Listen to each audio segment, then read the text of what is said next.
অতীতের মতো বড়দিন উপলক্ষে রাজধানীতে কোনো নিরাপত্তা ঝুঁকি নেই বলে জানিয়েছে ডিএমপি। সকালে কাকরাইলের সেন্ট মেরিস গির্জায় নিরাপত্তা মহড়া শেষে একথা জানান ডিএমপির অতিরিক্ত কমিশনার মাসুদ করিম। বলেন, গির্জাগুলোতে নিরাপত্তা বেষ্টনী তৈরিতে পুলিশের পাশাপাশি অন্যান্য আইনশৃঙ্খলা বাহিনীর সদস্যরা সাদা পোশাকে নিরাপত্তার দায়িত্ব পালন করবে। পাশাপাশি সেনাবাহিনীর সদস্যরাও মাঠে থাকবে বলেও জানান ডিএমপির এই শীর্ষ কর্মকর্তা।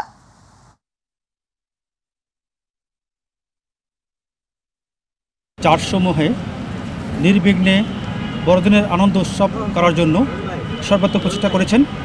আপনারা দেখেছেন যে আমাদের থানা পুলিশের পাশাপাশি সোয়াট টিম, আমাদের বোম ডিসপোজাল ইউনিট সহ স্পেশালাইজড ইউনিটগুলো এই কাজে এগিয়ে আসছে এবং আমরা আশা করি এই বড়দিন উপলক্ষে আমাদের যে খ্রিস্টান সম্প্রদায়ের সম্পূর্ণ আনন্দ উদযাপনের সহিত এবং নির্বিঘ্নে তাদের ধর্মীয় উৎসব পালন করতে সক্ষম হবে।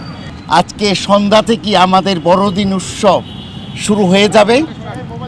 আর আমরা খুবই আনন্দের সাথে বলছি যে সুন্দর নিরাপত্তার ব্যবস্থা করা হয়েছে।